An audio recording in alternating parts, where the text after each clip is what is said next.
Lanjut di video part 2 tentang segi 4. Di sini saya mau menjelaskan, muka saya nggak kelihatan.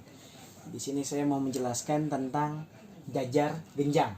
Nah, bentuk yang mungkin kalian pas di SD udah dikenalin sih, cuma agak masih cuma dikenalin sesaat aja, belum lebih lanjutnya.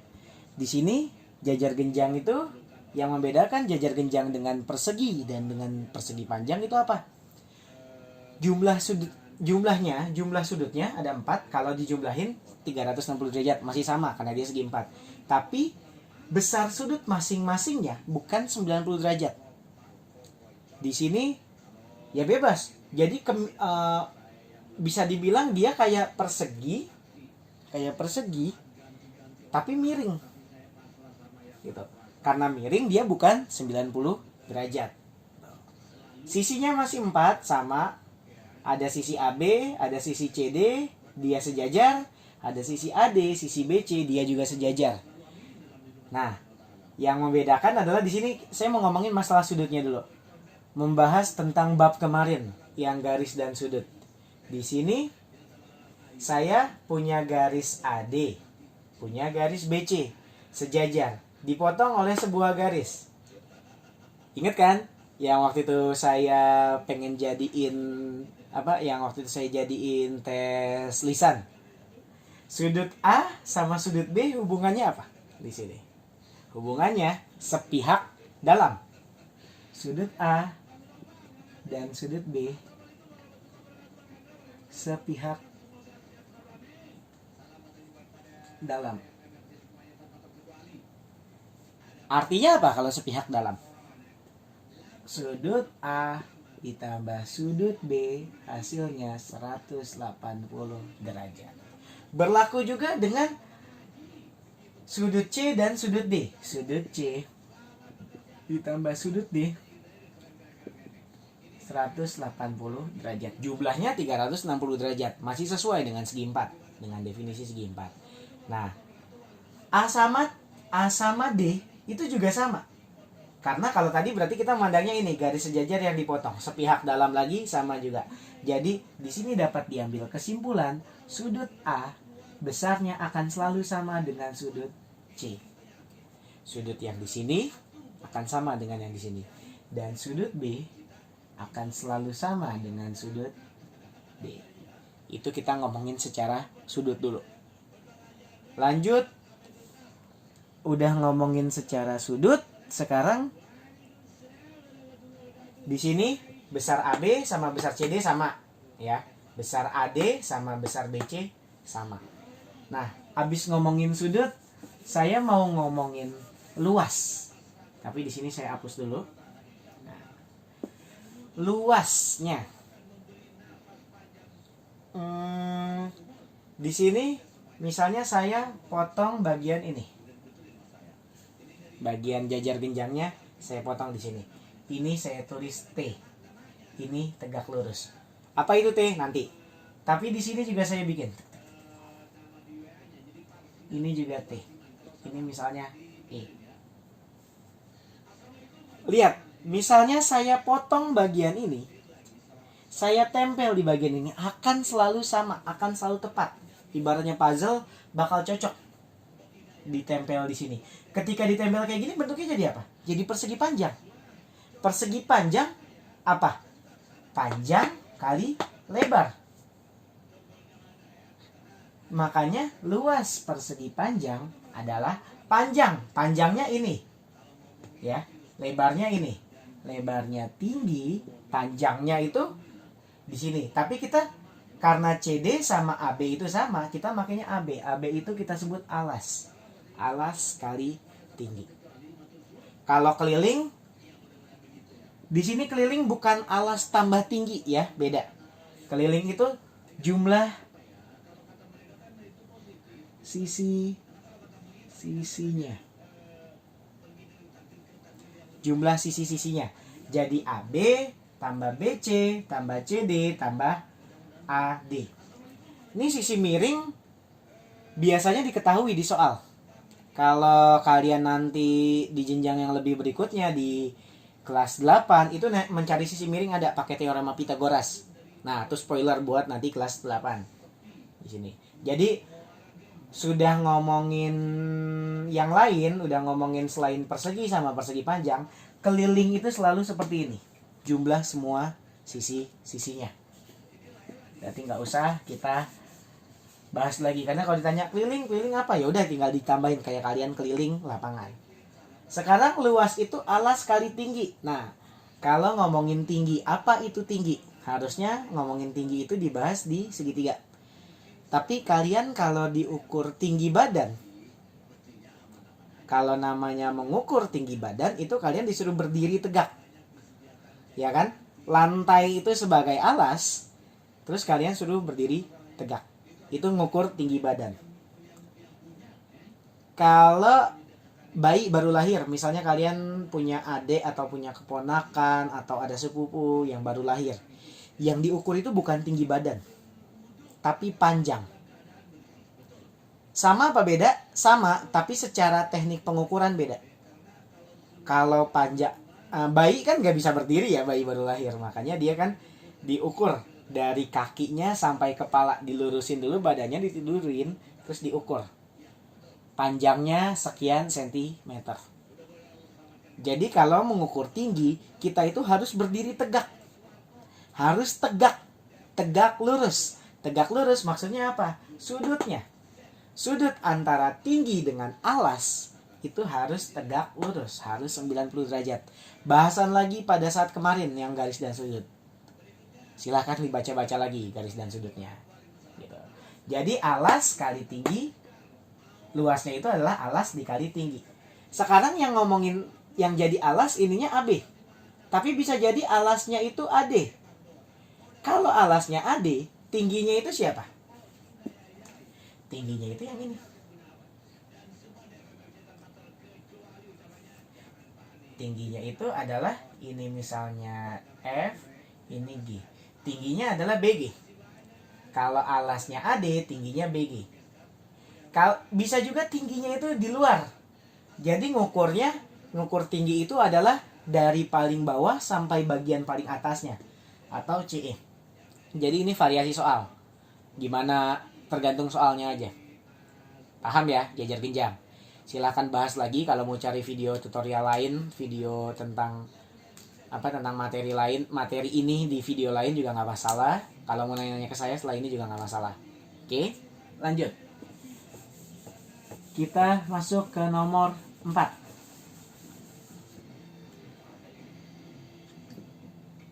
Belah ketupat.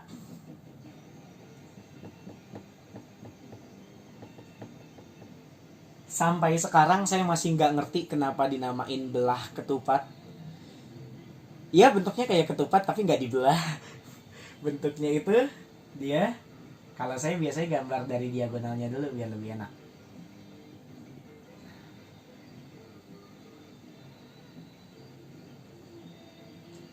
Belah ketupat.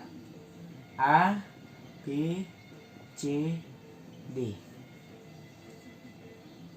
Kalau bahasa Inggrisnya apa Pak? Bahasa Inggrisnya diamond. Berlian. Makanya harusnya di bahasa Indonesianya jadi berlian. Karena bentuknya iya kayak berlian kan. Tapi ya udahlah, kita pakai belah ketupat.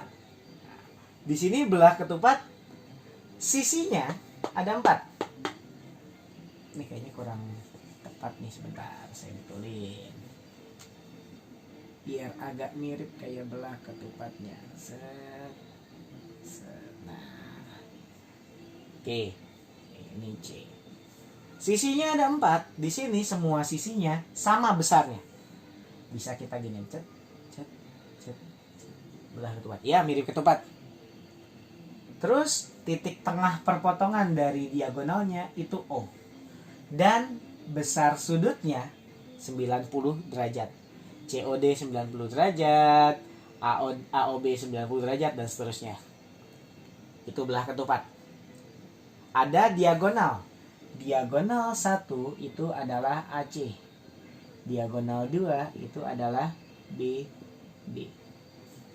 Ada diagonal 1, diagonal 2. Boleh nggak kebalik? Boleh, nggak masalah. Karena ini cuma penomoran. Boleh ini jadi diagonal 1, ini diagonal 2. Intinya ada dua diagonal. Besarnya sama apa beda? D1 sama D2? Belum tentu. Bisa sama, bisa beda. Lanjut, ada O di tengahnya. Di sini uniknya, AO akan selalu sama dengan CO besarnya. Karena dia tepat di tengah-tengahnya. Dan BO akan sama dengan DO. BO akan sama dengan D. Itu belah ketupat. Luasnya diagonal 1 dikali diagonal 2 bagi 2. Pak, kok begini? Gini.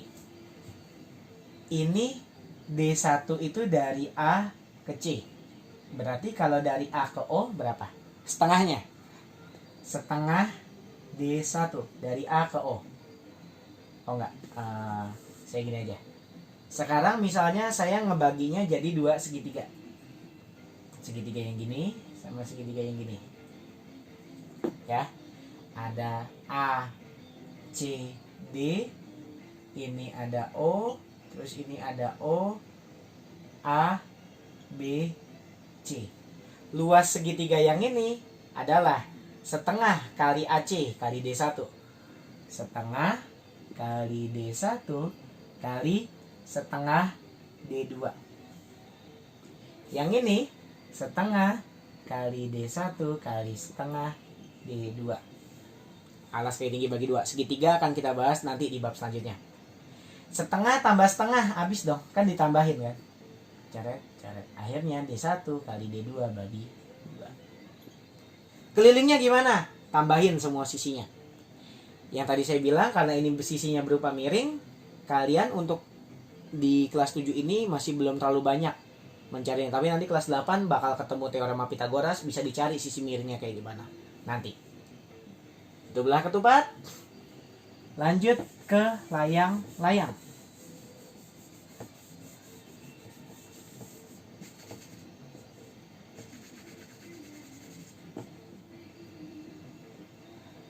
Yang kelima, layang.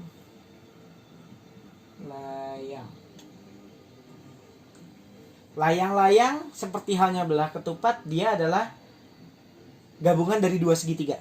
Tapi kalau belah ketupat tadi segitiganya sama, kalau di sini segitiganya beda. Segitiga yang pertama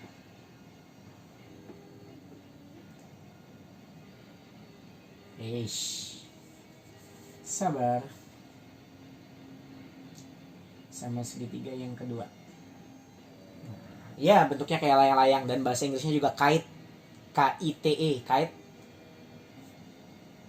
A, B, C, D. Titik tengahnya O masih tegak lurus. Ada diagonal 1. Diagonal 1 itu adalah AC. Diagonal 2 adalah B, D.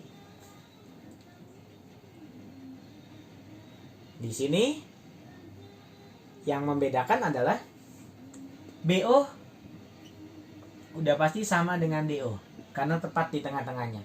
Tapi AO itu tidak sama dengan CO.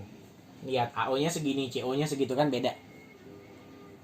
Itu yang membedakan antara layang-layang dengan belah ketupat. Mirip sebenarnya. Layang-layang itu adalah belah ketupat yang panjangnya nggak sama, panjang diagonalnya nggak sama, panjang tengahan diagonalnya nggak sama. Karena dia mirip sama belah ketupat, luasnya juga sama. D1 kali D2 bagi 2. Kelilingnya gimana Pak? Sama. AB tambah BC tambah CD tambah AD. Bukan D1 tambah D2, ingat. Nggak ada hubungannya. Yang kalau keliling itu sisinya, bukan diagonalnya. Dah. Bangun segi 4 yang terakhir adalah trapesium.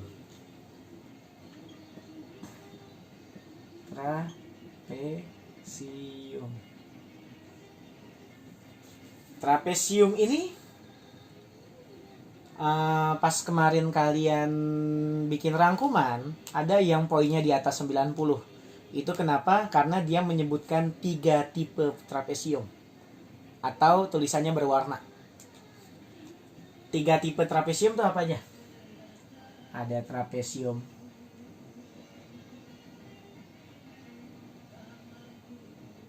kejauhan ada trapesium siku-siku, ada trapesium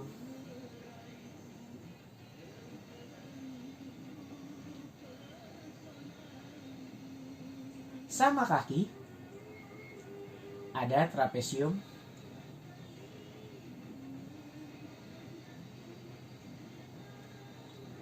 sembarang.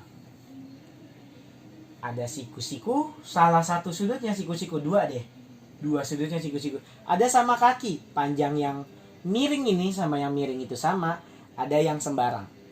Tapi trapesium itu apa? Sisinya ada 4, sama semua ada 4. Yang membedakan trapesium dengan yang lain, dia cuma punya satu pasang sisi sejajar, yaitu sisi atas dan sisi bawah. Kalau dibalik ya berarti sisi kanan sama sisi kiri kalau dimiringin. Itu yang ngebedain trapesium. Untuk sepasang sisi yang lainnya, dua sisi yang lainnya itu nggak masalah mau bentuknya gimana. Intinya dia punya satu aja sisi yang sejajar. Lanjut. Sekarang kita ngomongin trapesium secara umum aja, yaitu trapesium sembarang.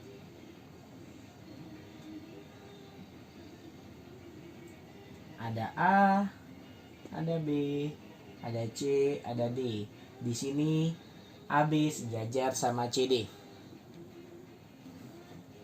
16 menit. AB sejajar sama CD. Buat di sini kita biasanya simbolnya A, di sini simbolnya B. Nggak masalah, ini cuma variabel, mau kebalik juga nggak masalah. Biasanya kalau guru-guru gampang, A-nya yang di atas, B-nya yang di bawah, atas sama bawah itu cuma variabel aja. Ada sisi A, ada sisi B. Di sini ada T. Ada T. Di sini misalnya sisi titik E. T, tinggi. Yang tadi saya bilang tinggi itu dari bawah ke atas. Terus saya juga punya T yang sama di sini. Ya nggak? Ya kan? Di trapesium ini nggak dibahas lagi masalah diagonal, cuma di sini aja. Saya punya diagonal BD. Berarti ada dua segitiga dong. Segitiga ABD. ABD. Luas ABD. Segitiga luasnya alas kali tinggi bagi 2. Luas yang satunya lagi. Luas BCD. Alasnya jadi apa dia? Alasnya jadi si B. B kali T bagi 2. Ditambahin mereka. Ya kan? Trapesium itu kan penjumlahannya. Di sini sama-sama punya T. A T per 2 ditambah BT per 2. Sama-sama per 2 berarti per 2. AT tambah BT. Sama-sama punya T. T-nya keluar. A tambah B dikali T bagi 2. Ini luasnya. Makanya dapat alas jumlah sisi sejajar kali tinggi bagi 2 adalah dari situ awal mulanya. Dah. Sekarang materi terakhir itu tentang sebentar. Mana ya?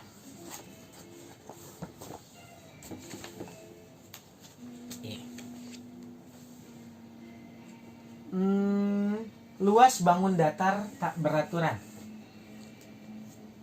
Luas bangun.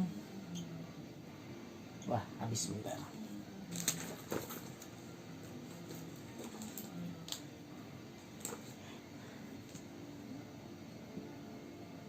Tak beraturan.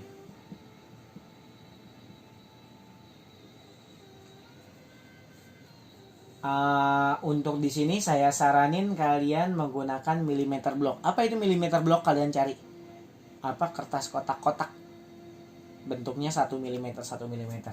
Biasanya dia bentuknya gini. Harusnya sama ya ininya, besarnya semua.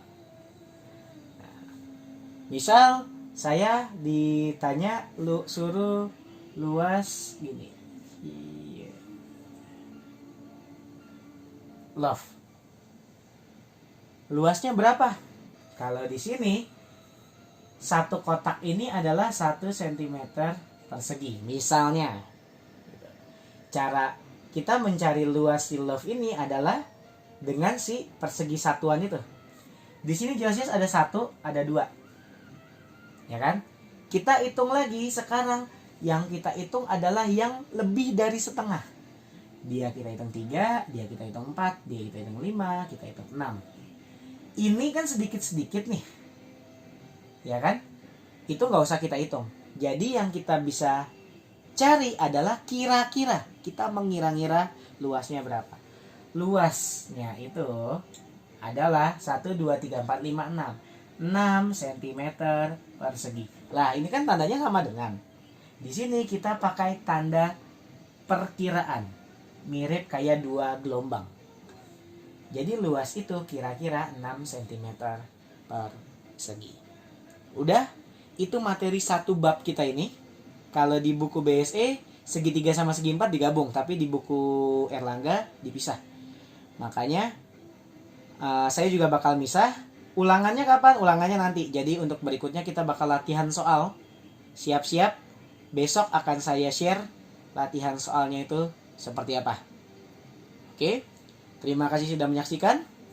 Mohon maaf banyak kekurangan, ini video pertama saya. Apa ya penutupnya ya? Oke. Aduh saya bingung. Ya udah saya akhiri. Wassalamualaikum warahmatullahi wabarakatuh.